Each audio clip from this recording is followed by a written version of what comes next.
আমরা সবাই জানি 12ই ফেব্রুয়ারি ত্রয়োদশ জাতীয় সংসদ নির্বাচন অনুষ্ঠিত হয়েছিল। দীর্ঘদিন পর এমন একটি নির্বাচন যেখানে অবাধ, সুষ্ঠু এবং নিরপেক্ষ সেই নির্বাচনে জনগণের ক্ষমতায়ন সুনিশ্চিত হয়েছিল। রাষ্ট্র ব্যবস্থায় এমন একটি সরকার আসে যেটি সত্যি জনগণের প্রতিনিধিত্ব করে। সেই সরকার 17ই ফেব্রুয়ারি অর্থাৎ আজ থেকে ঠিক 6 মাস আগে শপথ গ্রহণ করে। আজকে আমাদের 180 দিন বা 6 মাস পূর্তি উপলক্ষে যে আয়োজন, সেটাই কিন্তু জনগণের প্রতিনিধিত্বমূলক যে সরকার ব্যবস্থা, যেখানে জবাবদিহিতা থাকবে, স্বচ্ছতা থাকবে, দায়বদ্ধতা থাকবে, সেটারই প্রতিফলন। আমরা এই 6 মাসে যেটা দেখেছি, সবচেয়ে বেশি চোখে পড়ার মতন যে জনগণের ভোটে নির্বাচিত সরকারের প্রতি জনগণের রয়েছে অভূতপূর্ব জনসমর্থন। কারণ 2014 সালের বিনা ভোটে নির্বাচন, 18 সালের নিশিরাতে নির্বাচন এবং 24 সালের ডামি ভোটে নির্বাচন পেরিয়ে এই প্রথমবারের মতনই জনগণ নিজেদের পছন্দের প্রার্থীকে, নিজেদের পছন্দের দলকে ভোট দিতে পেরেছে। আর সেই সরকারি রাষ্ট্র পরিচালনা এসেছে যার ক্ষমতার উৎস একমাত্র দেশের মানুষ। জনগণের আর বর্তমানে রাষ্ট্র পরিচালনায় থাকা দল বিএনপির একটি আবেগ, অনুভূতি এবং আকাঙ্ক্ষার যে সম্পর্ক রয়েছে, আমরা সেটা দেখেছি আমাদের বর্তমান মাননীয় প্রধানমন্ত্রী জনাব তারেক রহমানের ঐতিহাসিক স্বদেশ প্রত্যাবর্তনে, যখন জনগণের ঢল নেমেছিল। বিশ্ব ইতিহাসের সবচাইতে বড় সেই স্বদেশ প্রত্যাবর্তনের পর আমরা যখন আমাদের দেশনেত্রী বেগম খালেদা জিয়ার ইন্তেকাল হয়েছিল, তখন দেখেছিলাম ওনার জানাজাতে আরেকবার কিভাবে জনজোয়ার সৃষ্টি হয়েছে, সব শ্রেণী পেশার মানুষ নেমে এসেছিল। এই দলটির প্রতি, নেতৃত্বের প্রতি, আজকে যারা সরকারের দায়িত্বে রয়েছেন তাদের প্রতি জনগণের এই অফুরান ভালোবাসা আমরা দেখেছি নির্বাচনী প্রচারণায়ও, যেখানে মাননীয় প্রধানমন্ত্রী যেখানে গিয়েছিলেন দেশ জুড়ে সেখানে জনস্রোত নেমে এসেছিল। গত 6 মাসের অজস্র জনসম্পৃক্ত কর্মসূচিতে মাননীয় প্রধানমন্ত্রী দেশ জুড়ে যেখানে গিয়েছেন ঠিক একইভাবে জনগণের ঢল নেমে এসেছে।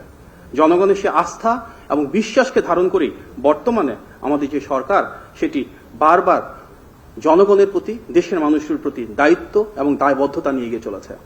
সরকারের এই 6 মাসের সবচাইতে যেটা ডিফারেন্ট একটা বিষয় চোখে পড়ার মতন, সেটা হচ্ছে নির্বাচনী ইশতেহারকে ধারণ করে সেখানকার প্রতিটি প্রতিশ্রুতি বাস্তবায়নের জন্য অবিরত কাজ করে চলেছে। আমরা দেখেছি এই 6 মাসে সুদৃঢ় গণতান্ত্রিক মূল্যবোধ কিভাবে সরকারের প্রতিটি কার্যক্রমে অনুরণিত হয়েছে। আজকে যে সরকার, তার পেছনে একটা দীর্ঘ ইতিহাস রয়েছে। ফ্যাসিবাদ বিরোধী 1.5 দশকের সেই রক্তক্ষয়ী সংগ্রাম, যেখানে গুম, খুন, হামলা, মামলা, মানবাধিকার লঙ্ঘন পেরিয়ে বাংলাদেশের সকল গণতন্ত্রকামী রাজনৈতিক দল বিএনপির নেতৃত্বে রাজপথে ছিল।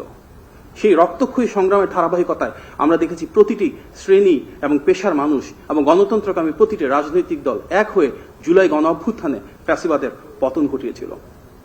সেই ধারাবাহিকতায় জনমানুষের যেই আকাঙ্ক্ষা, এমন একটি বাংলাদেশ প্রতিষ্ঠা করা যেখানে মানবাধিকার থাকবে, বাক স্বাধীনতা থাকবে, আইনের অনুশাসন থাকবে, আমরা ঠিক সেটিই দেখেছি সরকারের এই কার্যক্রমে।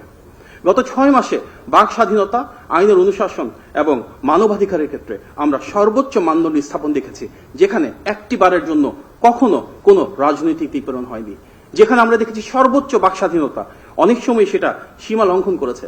আমরা দেখেছি কিভাবে উস্কানি দেওয়া হয়েছে, অশোভন আচরণ করা হয়েছে, কিন্তু তারপরও সরকারের সর্বোচ্চ ধৈর্য এবং সহনশীলতার মাধ্যমে ঠিক যেভাবে শহীদ প্রেসিডেন্ট জিয়া রহমান বহুদলীয় গণতন্ত্র এস্টাবলিশ করেছিলেন, সেটিকেই ধারণ করে এগিয়ে চলেছে জনগণের সরকার।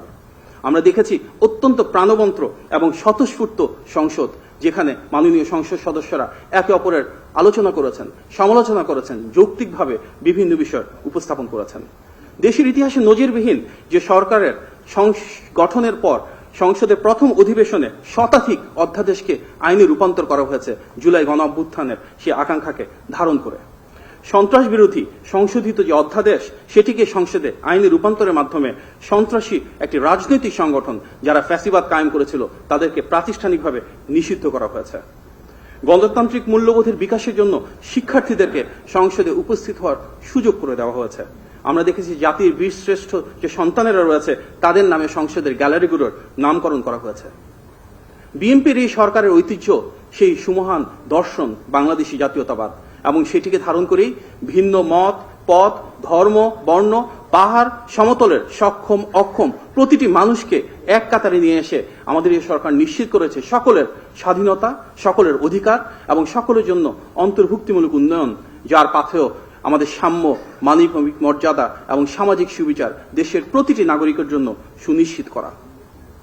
আমরা দেখেছি ইশতেহারের প্রতিটি প্রতিশ্রুতি বাস্তবায়নের জন্য কিভাবে নিরলস কাজ করে যাওয়া হয়েছে।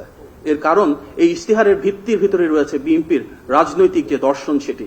এই ইশতেহারেই আমরা প্রতিফলিত হতে দেখেছি শহীদ প্রেসিডেন্ট জিয়াউর রহমানের ঐতিহাসিক 19 দফা, দেশনেত্রী বেগম খালেদা জিয়ার সেই ভিশন 2030, বর্তমান মাননীয় প্রধানমন্ত্রী প্রণীত বিএনপির 27 দফা এবং যুগপৎ আন্দোলনের শরিক সকল রাজনৈতিক দলকে এক করে আনা সেই 31 দফা।